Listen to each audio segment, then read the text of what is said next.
नमस्कार। शनि साधना के हमारे इस कार्यक्रम में एक बार फिर आप सभी का स्वागत है। मैं आपका ज्योतिष मित्र पंडित हिमांशु ने आप सभी का स्वागत करता हूं और उम्मीद करता हूं कि आप सब कुशल मंगल होंगे। आज शाम 6 बजे से, यानी कि आज तारीख है 9 मार्च, शाम को 6 बजे से कल दोपहर 2:30 बजे तक फाल्गुन कृष्ण पक्ष की अमावस्या रहेगी। ध्यान रखिए, आज शाम को 6 बजे के बाद से कल दोपहर 2:30 बजे तक फाल्गुन कृष्ण पक्ष की अमावस्या रहेगी। और जो हिंदू संवत्सर है 2080, उसकी ये लास्ट अंतिम अमावस्या है। इस बार जो फाल्गुन कृष्ण पक्ष की अमावस्या आई है वो बड़े शुभ संयोग और अच्छे योग लेकर आई है। देखिए, अमावस्या जो तिथि होती है वो पितरों की तिथि होती है। पितर हमारे बहुत नजदीक के रिलेशन वाले होते हैं, हमारे ब्लड रिलेशन के, हमारे पूर्वज, हमारा उनका डायरेक्ट रिलेशन है।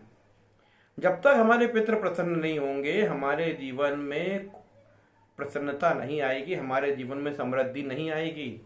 यदि आप सोचते हैं कि किसी भगवान के पास जाके, किसी सिद्ध देवी देवता के पास जाके आप अपना काम करवा लेंगे, तो ये नहीं होगा जब तक आपके ऊपर पितरों की कृपा नहीं होगी। क्योंकि पितरों के ब्लड से ही आपका बॉडी बना हुआ है और इसी जो वंश बेल को आप आगे बढ़ा रहे हैं, उसी वंश बेल की आप शाखा हैं।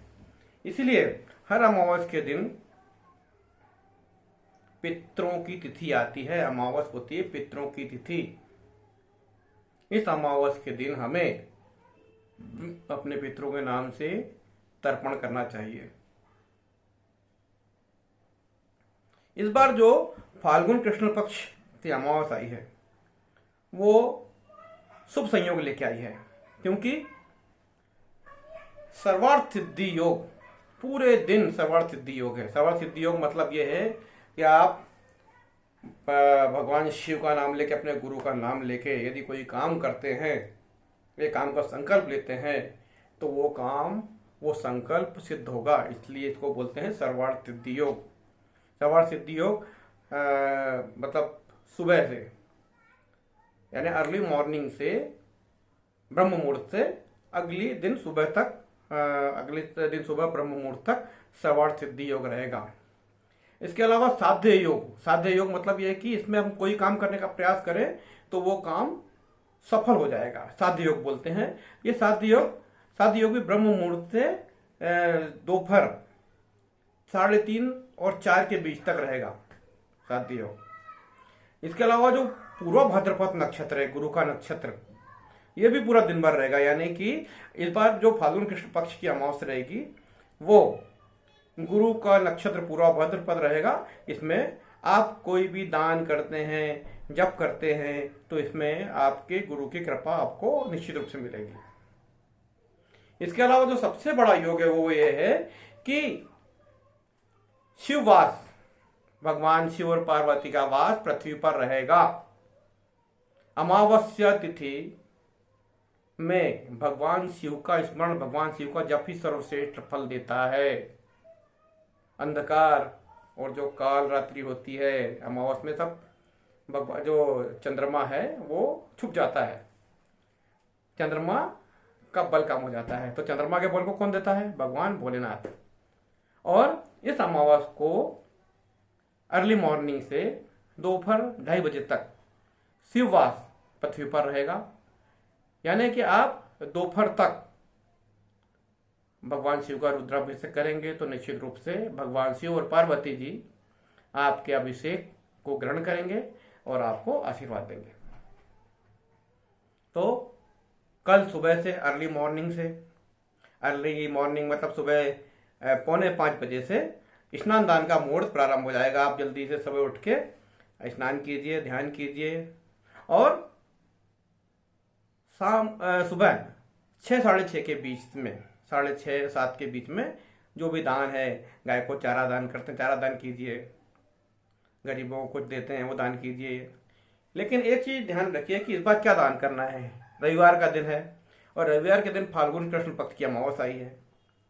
तो सूर्य ग्रह, सूर्य भगवान क्या होते हैं? हमारे पितरों के, हमारे सबसे बड़े पितृ कौन है? वो भगवान सूर्य हैं। क्योंकि सारे जो पिता आए हैं वो सूर्य के द्वारा ही आए हैं। तो हमारे पिताओं के पिता कौन है? वो भगवान सूर्य है। और कल जो फाल्गुन कृष्ण पक्ष की अमावस आ रही है वो रविवार के दिन आ रही है, सूर्यवार के दिन आ रही है।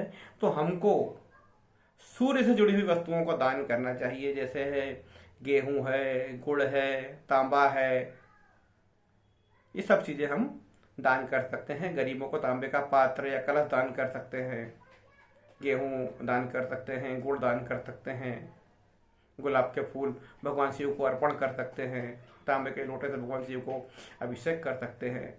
ये सभी चीज़ आप कर सकते हैं फाल्गुन कृष्ण पक्ष की अमावस को। और इसके अलावा एक तांबे के पात्र में आप जल रख लीजिए और अपनी इस उंगली में कुसा बांध लीजिए।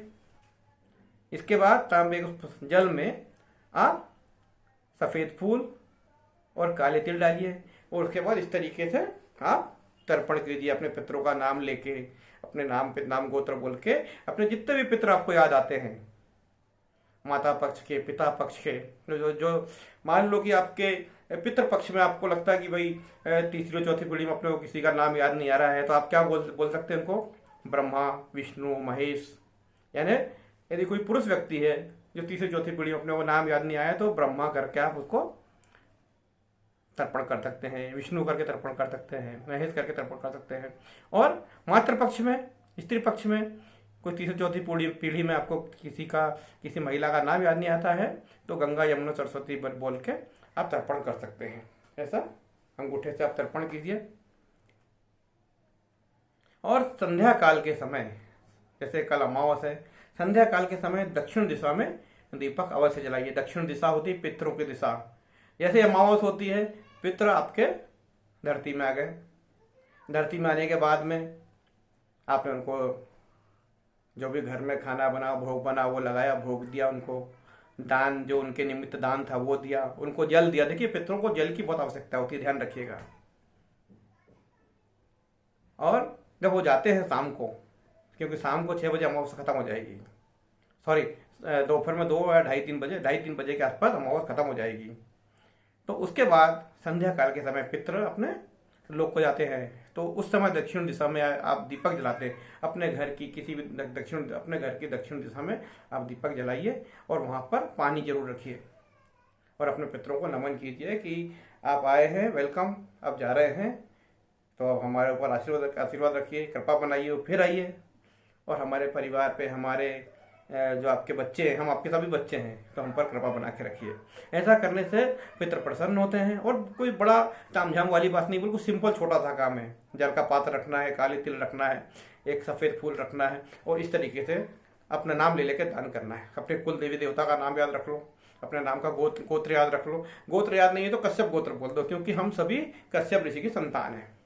ऐसा करके यदि आप तर्पण करते हैं तो निश्चित रूप से आपको 1 अमावस, 2 अमावस, 3 अमावस में आपको निश्चित रूप से बहुत शानदार रिजल्ट मिलेंगे। आपका मन प्रफुल्लित होगा। अमावस के दिन भगवान शिव का अभिषेक अवश्य करें, भगवान शिव का नाम जप अवश्य करें, क्योंकि भोलेनाथ ही वो देवता है जो घने अंधकार से आपको निकाल सकते हैं। भगवान शिव ने चंद्रमा को वरदान दिया था कि मेरी कृपा से आप बढ़ोगे, तो भगवान शिव की कृपा से ही मन बढ़ता है। चंद्रमा मतलब आपका मन, सभी जो जीव है उनका मन चंद्रमा है। तो अमावस की जो तिथि होती है 14 की तिथि, उसके बाद होती है त्रयोदशी, 14 और अमावस, ये 3 तिथि। इस समय चंद्रमा का बल बिल्कुल घट जाता है। इस 3 तिथियों में आपको ज़्यादा मतलब विशेष काम नहीं करना चाहिए, नए कार्यों को शुरुआत नहीं करना चाहिए। लेकिन इन तीनों तिथियों में यदि आप भगवान भैरवनाथ का स्मरण करते हैं, भगवान काल भैरव का स्मरण करते हैं, भोलेनाथ का स्मरण करते हैं, भगवान भोलेनाथ का जप करते हैं, उनका अभिषेक करते हैं, तो निश्चित रूप से आप पर भगवान भोलेनाथ की कृपा होगी और आपके आध्यात्मिक साधना बढ़ेगी। आपके जो जीवन में जो रुकावट है वो कम होगी और पितरों की पूजा करने से पितर आप पर प्रसन्न होंगे। तो ये ध्यान रखिए, कल फाल्गुन कृष्ण पक्ष की अमावस है। मैंने सारी चीज़ें आपको बता दी है, टाइमिंग भी बता दी है। शिववास कब तक है? दोपहर तक शिववास रहेगा, उस समय आप अभिषेक कर सकते हैं, वो भी बता दिया है। दान क्या करना है वो भी जानकारी दे दी है। तो सारा डिटेल मैंने आपको बता दिया है। आपको कोई जानकारी चाहिए तो मुझे कॉल कर सकते हैं, मैसेज कर सकते हैं। लेकिन अमावस है तो पितरों का कुछ समय निकाल के, कल संडे भी है, तर्पण अवश्य कीजिए। नमस्कार।